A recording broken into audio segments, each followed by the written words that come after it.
रसूल फरमाते या अबू दर, तुम अगर एक कुरान की आयत को समझोगे वो 100 रकात सलाह नवाफिल सलाह से बेहतर है। और एक रकात में कम से कम सूरह फातिहा तो पढ़ना चाहिए आपको।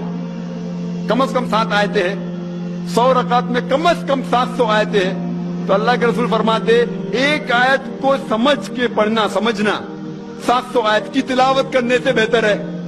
अने समझना 700 गुना सिर्फ तिलावत से बेहतर है।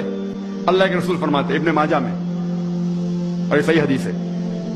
हम लोग से पूछते हैं कुरान शरीफ क्यों नाजिल किया गया, तो लोग कहते हैं जब ओपनिंग सेरेमनी होती ना, ओपनिंग सेरेमनी ऑफिस की, तो कुरान शरीफ पढ़ने का। जब घर का इफ्तिताह होते तो कुरान शरीफ पढ़ने का।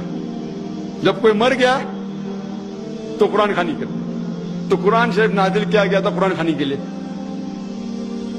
और लोग करते खत्म कुरान, खत्म कुरान 1 2 3 खत्म कुरान के रमजान में 3 बार 4 बार 10 बार, अल्हम्दुलिल्लाह आपको सवाब मिलेगा, इंशाअल्लाह मिलेगा। लेकिन अगर आप रमजान में 2 बार खत्म कुरान करते हैं, मेरी ये राय रहेगी कि एक बार अरबी में पढ़ो और एक बार तर्जुमा पढ़ो, वो बेहतर है। कम से कम समझ में तो आएगा आपको। और अगर आप चाहते हैं कि ओपनिंग सेरेमनी में कुरान खानी हो या इफ्तिदा हो घर का तो कुरान खानी हो, कोई मर जाता कुरान खानी।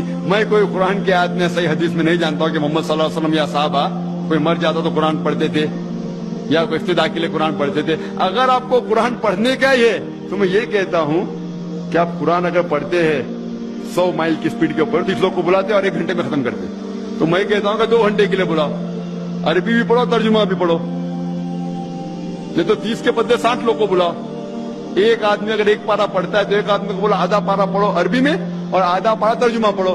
कम से कम वो कुरान तो पढ़ना का हदीस में लिखा नहीं, लेकिन कम से कम अगर आप तर्जुमा पढ़ेंगे तो आपको इल्म तो हासिल होगा और इंशाअल्लाह कुछ चीज के ऊपर अमल तो करेंगे। तो कुरान को समझ के पढ़ना बहुत जरूरी है, बहुत जरूरी है। और एक मिसाल मैं पेश करता हूं कि अगर आप फ्रांस जाते हैं एक डिग्री हासिल करने के लिए, बीएससी की डिग्री, आप फ्रेंच नहीं जानते, आप क्लास अटेंड करते हैं, क्लास अटेंड करते टीचर उस्ताद आपको पी देता है, प्रेजेंट बोलते हाजिर है, हाजिर है, तो पी लिखता है, present, P for present, English में प्रेजेंट। आप पूरा साल प्रेजेंट रहते, पी मिलता है आपको, आप खुश है। जब एग्जामिनेशन आता है तो क्वेश्चन पेपर, सवाल का जो पेपर होता है वो आपको फ्रेंच में मिलता है, आपको फ्रेंच नहीं आती, आप कुछ समझ नहीं सकते, लेकिन एग्जामिनेशन में भी आपको प्रेजेंट मिलता है, पी। क्या आप जवाब दे सकेंगे पेपर का? आप कुछ सवाल ही नहीं समझे तो जवाब क्या देंगे? तो ये पी जो है वो प्रेजेंट के लिए, पास के लिए नहीं, आप एग्जामिनेशन में फेल हो जाएंगे। तो आप सिर्फ कुरान शरीफ अरबी से पढ़ेंगे, आपको पी मिलेगा, लेकिन वो पी पास के लिए नहीं है, प्रेजेंट के लिए, मौजूद, हाजिर।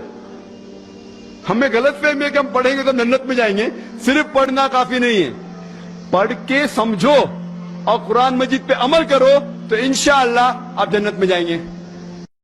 दीन की बात फैलाना सदक़े जारिया है। सवाब की नीयत से वीडियो को शेयर जरूर कीजिए। जज़ाकल्लाह।